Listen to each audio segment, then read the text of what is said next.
Thanks everybody for joining us for today's applied learning during FGLI week. We recognize that applied learnings are usually much different than this. Usually we'll just be in a room together, two different community members within Northwestern having conversations. But for this one, because of the time of year with finals and busy students and busy administrators, we still wanted to have a discussion during FGLI week, but felt like it'd be a bit better to do it via Zoom. So while we're hosting this live for everybody to tune into, we're also going to record this and have it available for those who will be able to use this information later. So hello to everybody here now and everybody who's going to view in the future. Let's get right into it. To introduce myself, I'm Ian McLean. I'm an admissions director here that's focused on outreach and access and rural and small town outreach. But I'm also a student who was low income during his time in college, though at a different institution. So times like this, FGLI week, events like this, opportunities like these to talk about different paths that students can take to learn about college, to navigate the college application process is very important to me. And that's why I'm glad to be able to host this. And we are even luckier to have our featured student speaker here. So how about you introduce yourself, what you have going on campus, where you're from, and then I'd like to start us off with a conversation of how we found Northwestern at first in the first place. How did it show up on our college lists? Yeah, so hi, my name is Andres. I am from Sleepy Hollow, New York. I'm a fourth year and across campus, I'm involved in a lot of things. Uh, Currently, I work in the Office of Admissions as a Clave coordinator, kind of focus on writing emails to prospective students, telling them about like what Latina life is on campus. Alongside that, I'm also the president of the largest Latina student org on campus, Alianza. Uh, and I've been doing this since freshman year, so it's been a lot of fun. Done some other random stuff across the years. I did peer advising, which is like a orientation leader program. So I've been kind of just had like a small batch of first years every single year where I take them through like what Northwestern's like. Um, and I've been a part of other clubs. They like disbanded, so I won't mention those. But yeah, I found out about Northwestern pretty late, I think. I had like a school list of like when I was applying to college that I made like kind of just hearing other friends talk about the schools that they were interested in. Not necessarily because I wanted to go to school with a friend, but more so I don't know schools, like my parents like they didn't go to college. And when my mom eventually did go to night school, it was like the local community college. So everyone was like, "Hey, you got good grades. You could get in anywhere." And I was like, "What are those anywhere schools?" Mhm. So I learned about Northwestern after ED came out because one of my friends who was trying to apply to the film school got in. Um, so yeah, I learned about it there, especially because like I'm from the East Coast. Midwest schools were like completely off my radar. Uh, but yeah, they were hyping up Northwestern, and I looked into it. And at the time, I wanted to be a biomedical engineer. It's like their biology program is sick. Uh, so yeah, applied like 2 weeks before the deadline in like a random coffee shop, got in, and now I'm here. And after I got in, I had to like do some soul searching, I guess, like because I Mhm. got multiple schools that gave me full demonstrated need. So it was kind of comparing like what programs I wanted to be in. Like I said, I was originally biomedical engineering. I am very much not that anymore. I am like a research fellow in social sciences now. Mm. So it's completely different. I wanted to be a doctor, and now I'm trying to be a professor one day. Uh, so I was really looking for like a school that fostered an environment that was like okay with change. Because some of the schools I applied to was like very strict in like if you are going to be an engineer, you have to stay in the engineering school. Uh, and that's something I wasn't interested in. So Northwestern gave that flexibility that I needed. That's like really set it apart with the other schools that gave me enough financial aid. Yeah, yeah, absolutely. And that finding Northwestern just a few weeks before applications are up. That's completely normal, I think, in a lot of contexts. For myself, I had first found Northwestern. This was a while ago, but I first found Northwestern through the QuestBridge process a few weeks before their deadline was. And it was something that I heavily considered. But you made a really important point on finding fit within an institution. I was always thinking of, is this a place that is going to give what I need financial aid wise to be able to afford an undergraduate education? And luckily, Northwestern was absolutely one of those schools. However, when looking at the academic fit, for me, it wasn't quite there. But the way that you talk about our flexibility and allowing students to have that range and to explore multiple ideas, that process of finding out this was ultimately a really good fit for you, is wonderful, and something we really want to push with these next few questions is allowing students to recognize schools can be a great fit in so many ways, but finding that best fit for you is really important. So with our next topic question, was there a really particularly helpful online resource that you used? This could be a website, maybe email list, or a podcast. Any programs that you found super helpful for gaining a better sense of those schools that you were applying to? Um, yeah, I think that, like I said originally, I kind of made my list just based off like word of mouth. So it was a lot of like the most popular schools. So I like primarily looked at that, and then I thought about what majors I wanted to go to and kind of just looked up like what are the best schools for blank, you know? And that gave me a decent list of like doing that and then trying to like limit the search based on like how much they give based on like financial aid. Um, I was lucky enough to a community-based organization came to our like high school and really helped a lot of the students there just kind of start to understand what college would be like because a lot of the students at my high school were like smart students, but just did not like have that family history of like being able to like help, you know. So a lot of the research was on the student themselves. Um, but yeah, there's plenty of community-based organizations. I know some of my friends are part of like things like Thrive, things like Greenhouse, all of these like community-based organizations. If there is some in your city, I would really suggest like one of those because not only do Mhm. they help you like apply to college, but they also might know about like more scholarships that you might not know about. Um, so yeah, that was definitely one of the most helpful parts. Yeah, yeah, that's really great advice. I think that CBOs or community-based organizations are some of our most important partners in the admissions process, but also the college search process to help expose students who don't quite have that access to particular college programming or learning what a particular college culture is like, to show them what they can use to better understand what fit could be for them, and what colleges that they've been thinking about might be the best ones to apply to. There are so many resources out there for students to use, but we really encourage folks to get a wide array of resources, and view those which you find most valuable to you. But community-based organizations are a wonderful way to get in touch with folks who are within your own area. There's also digital programming and partnerships that happen even further outside local communities. For instance, programs like these that we have available.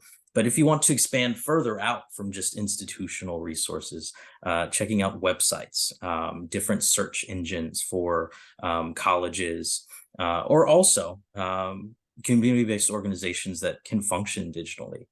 Thrive is a great example of a program that goes past just one area. There's Lita Scholars, QuestBridge, for example, is another one. Posse. These are all really fantastic organizations, and there's even more out there. There's so many I can't name them all.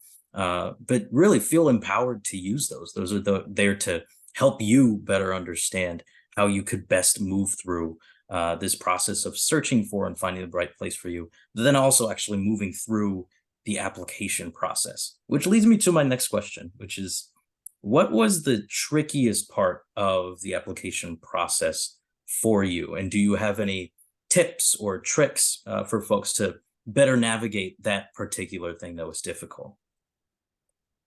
Um, I want to talk about two things. The first one I think is obvious to many people is like financial aid forms, things like Mm, FAFSA, things like the CSS profile. yeah. I forget the name. Uh, but like other smaller things like what to do if one of your parents is undocumented. How do you fill out that form like that? Um, so a lot of that stuff was really tricky for me. And I was lucky enough to have some like different organizations partner with my high school to do like some workshops.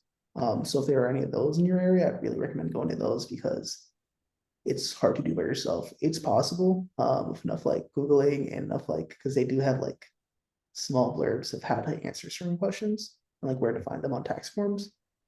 So that was difficult. But another thing that was especially difficult for me, I think, was filling out like I forget what it's called, but the activity sheets for like Mm, applications. yeah. Because I was involved with a lot of different things, it just never felt like real enough to put on. Like I was part of the shop team at my school, where every day I would go to competitions, all of this. But it kind of felt like something I just did and not something that like good enough to put on like an application for a school. But what schools really want to do is like see that you are not just involved but also committed to something. So like I did that all 4 years of high school. So eventually when I got someone to review my application, they're like, why isn't this on there?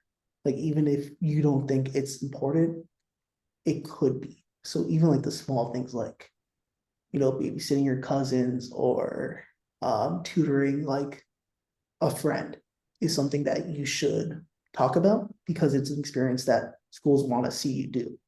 And you not sharing this with the schools you're applying to is only going to be like, it's never going to hurt for you to do this. So I would really recommend that.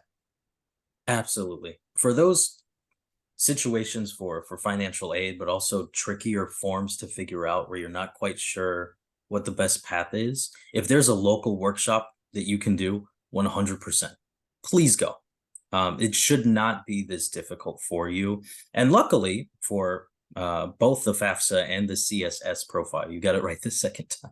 Both of them are making improvements to be more streamlined for students and families. So we'll have a new FAFSA soon after this video is released. However, there's also digital workshops, and there's also always the option of contacting schools' financial aid offices if you have questions. We are there to help admissions and financial aid wise. And if you aren't quite understanding where this information is or what exactly it's asking for, you can feel free to give a call or an email. Many spaces will have either open hours or they'll have an email specifically for prospective students where you can ask those questions that might be tough for you to figure out how to answer within those really important but complex forms. As well as your point with activities, I think that when it comes to extracurricular activities, this can be very confusing going in just because of how they are characterized in applications versus how you actually spend your time outside of class. When you are living your life, participating in clubs and organizations, but also just relaxing at home, maybe spending time with family, calling folks, that might not feel like this is something I involve myself in that I must list on my college application.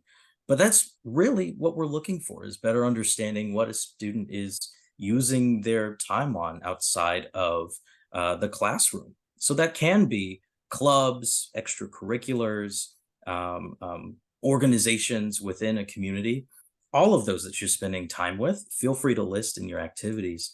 But maybe it's also hobbies. Maybe you have those obligations and responsibilities at home like babysitting. Maybe you have to work part time. Maybe you're working really closely with your faith organization nearby. All of those you can list too. And even hobbies. Like, let's say you're really interested in research on uh, art or sports or gaming. That's something that you like to spend a lot of time on. Maybe you like to sew or crochet as a hobby. There's so much out there that students are going to be doing to spend their time on. Feel free to put that in an application because we know you're up to something. We'd love to get more insight. It's all to provide context to better understand how the student views their world and interacts with it outside of just thinking about classes. Now, thinking slightly more about the actual application process, and when you spoke about putting your app and different pieces of it in front of others, where and how did you go about seeking help throughout the process? Did you have really helpful members of the community that you reached out to?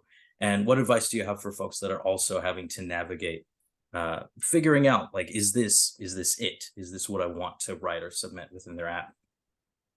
Um, yeah, so I definitely have my CBO behind me during like some of the beginning parts, right? Of just like trying to find out what my personal statement would be. Uh, but then also I never really believed in putting all my faith behind just like one person's opinion of it. Mm, So I would ask some of my like teachers who like I knew that were like chill uh to like look over my essay and tell me what they thought about it. Especially different like um teachers of different fields, I guess. Trying to not use like college terms like professor or anything. Um, right. but yeah, like I was really close with my physics teacher, right? So I even though her field like wasn't English and probably couldn't check like too much of the grammar of the essay, just showing her what the essay was that I was going to use as my personal statement was really important to me just because I trusted her and she could give it like a different perspective. Um, but at the same time, I was also like, I don't know, I was scared in some ways to show people Mm, too much of the college application process because, like, what if they judge me? Like, what if like they look at a school on my list and are like this one, you know? Um, mm, so I went to people I knew I could trust, but also like looking back at it, I don't think that should be anything you should be scared of, you know? Um, I think for me, there was a lot of fear in the college application process because I wasn't familiar with it and I wasn't sure how schools would react to my applications, you know? Um, mm, but I think a lot of different people feel that way. And if all of us feel that way, then it's more than likely that it's not a problem with us, you know? So yeah, I think that if I was going to give advice to any students who are like kind of worried about this, I would say that there isn't that much bad that can come from like showing someone your essay or just asking for advice. They might not be able to give you the best advice, but I think putting yourself out there is kind of what this application process is all about. Like taking that first step and being open about your own experiences and why you are the best candidate. And you kind of have to think about like that. You are the best candidate for these schools, and if they don't see that, then that's on them. That's It's not on you. You gotta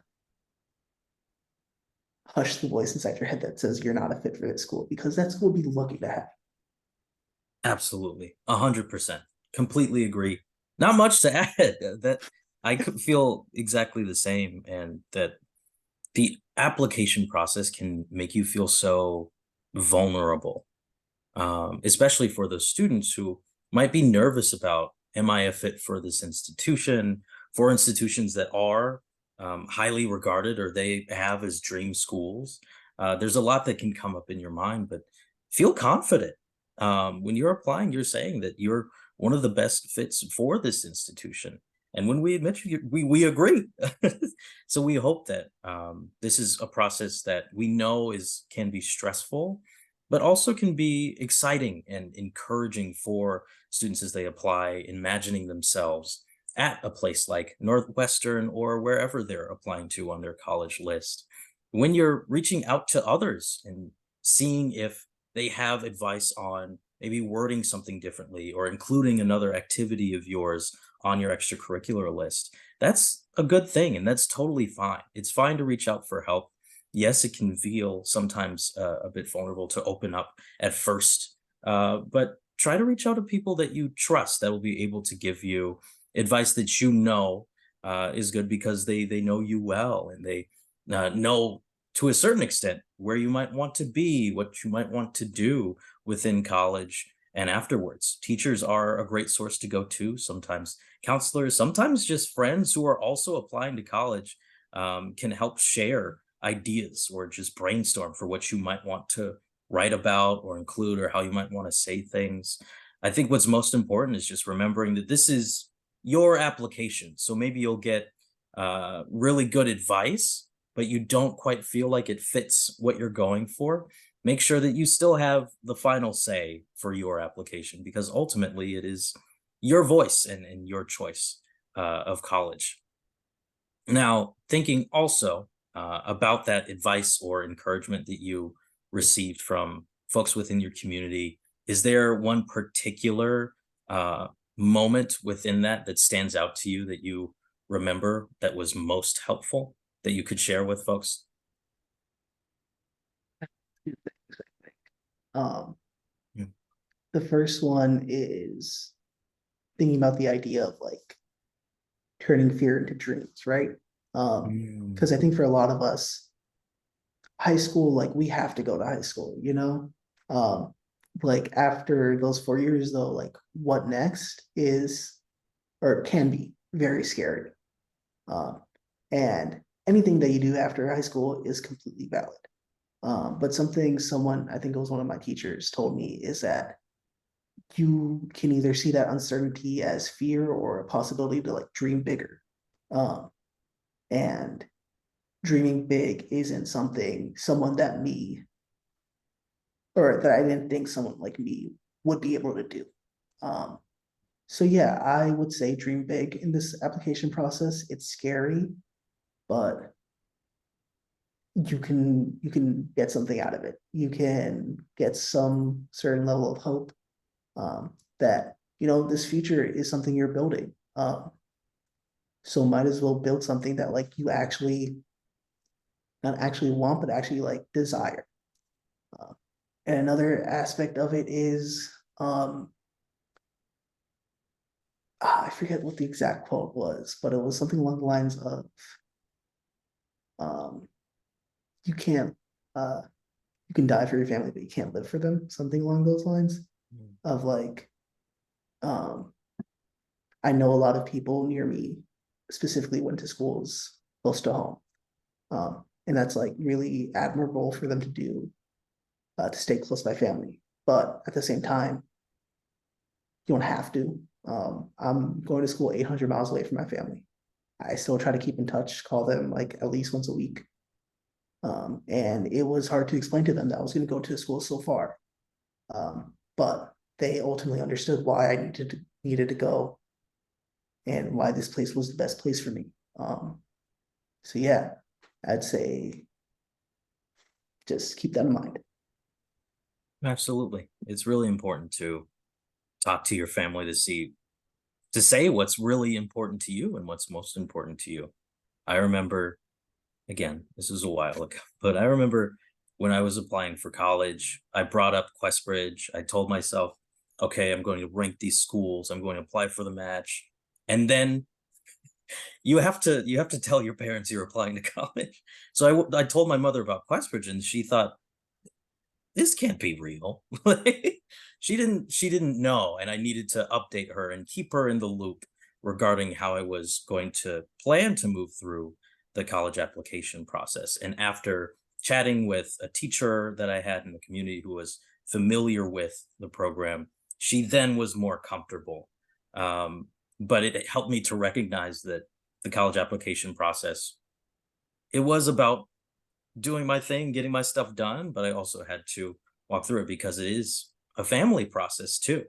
In seeing you transition from high school to college to uh, being so local to, for many students, going further away and finding out how to navigate that can be challenging. But for many students, it can be rewarding to walk through those conversations earlier so that they're able to recognize they might not know that a student wants to go further away, and having those conversations can help to ease some of the stress that you might have, some of the worries you might have about taking that next step. I also really resonated with your earlier point on turning fear into dreams. When I was first applying or thinking about applying to schools, I just didn't recognize my strengths. I knew that I was doing well. I knew that I had to keep pushing, like getting good grades, doing well in extracurriculars and academic competitions. But I hadn't really sat down and looked at what all I was doing and said, like, oh, good job, me. I was just really driven on trying to push myself to do well and to get into my college of choice. But I still remember every couple of weeks or so, I'll get a flashback of I was asking a teacher to write a recommendation for me. And it was my AP physics teacher. And I had written down all of my activities, all the classes I was taking, all this kind of stuff. And I brought it before him and just like left it on his desk. And later we had a conversation where he was like, I didn't know you were doing all these things. He's like, you're kind of a Renaissance man. And I was like, really? It can be really encouraging to reach out to folks and have them give you that sort of outside view into what you're involved in, what you're doing, what you're working on. I think a lot of the college application process can bring a student to be in their own minds and be in that space, especially for FGLI students, where it's fear or anxiety or imposter syndrome, imagining yourself fitting at one of these spaces. But very often, as soon as you have a conversation with somebody else in your community or a teacher, they're able to recognize, like, actually, you're great.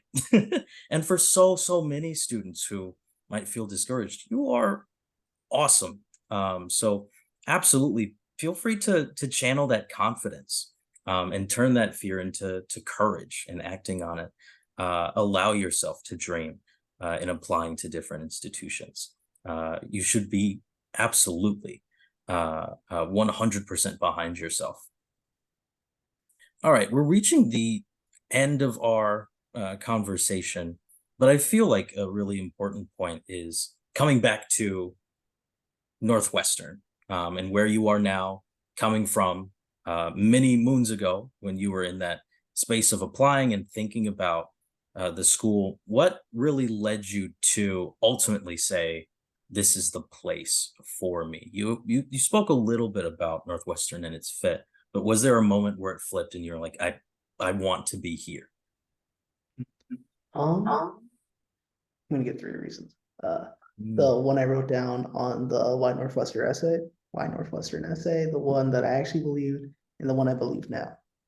The one I wrote down in my essay was about tissue engineering, which is a subsect of biomedical engineering.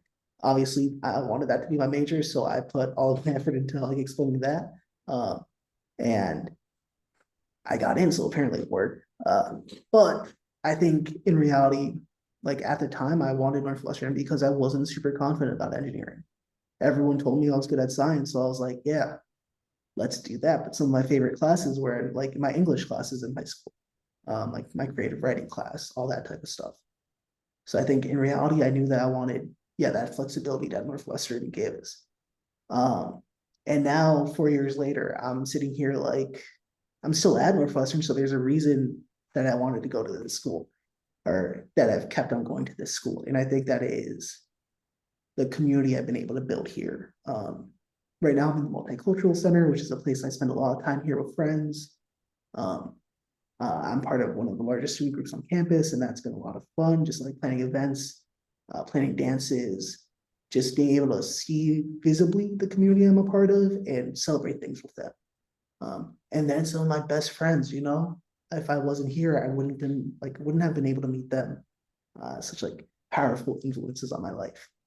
And yeah, I think Northwestern really got me out of my shell. I was an introverted kid before coming here, and now I'm doing so many things, too many things, some would say, so many things. And I'm like actively putting myself out there every day. So I think that Northwestern really like it changed me for the better. Like I've become someone that younger me would be impressed with. And I think whichever school you choose, that should be one of your goals. Just be the you want to be there. That's powerful. Yeah, I really uh feel lucky to hear from you in this conversation. Thanks so much for sharing and being so open. I'm glad that Northwestern has been that place for you.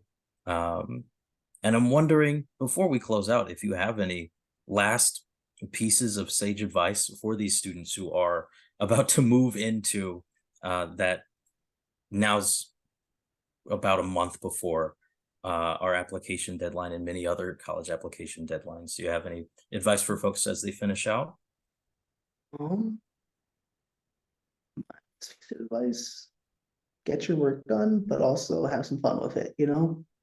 Uh, your high school might be coming to a close, but enjoy the time you have back at home. Because once you're out of college, you might not see that as often, and you'll get nostalgic pretty quickly. Yeah. Mhm. Yeah, I completely agree, and that's along the same lines of the advice I'll always give to students in virtual panels, YouTube videos. It's very much focused on, yes, this is absolutely a stressful period where you are um, envisioning the a future for yourself and putting that before an admissions office to review. But at the same time, this is a moment for celebration, really celebrating yourself and the successes that brought you to this point, celebrating what will and what can be in the future, and ultimately to take care of yourselves. Um, you cannot put forth the best application without also taking the time um, to be your best self and take care of yourself as you can in what can be a very stressful time of year for many high school students working through their application processes. So take that time also uh, to rest where it's possible, to give yourself more energy to put into those things that you really care about. All right, folks, this is the close of our conversation. But thanks again so much to everybody for tuning in. Thank you especially to Andres for being here and helping us with your wisdom, and wishing all the best to everybody through their application processes. You can feel free to reach out to us via email at any time, and we'll be happy to answer questions you might have about Northwestern in particular. Take care, everybody. Have a great night.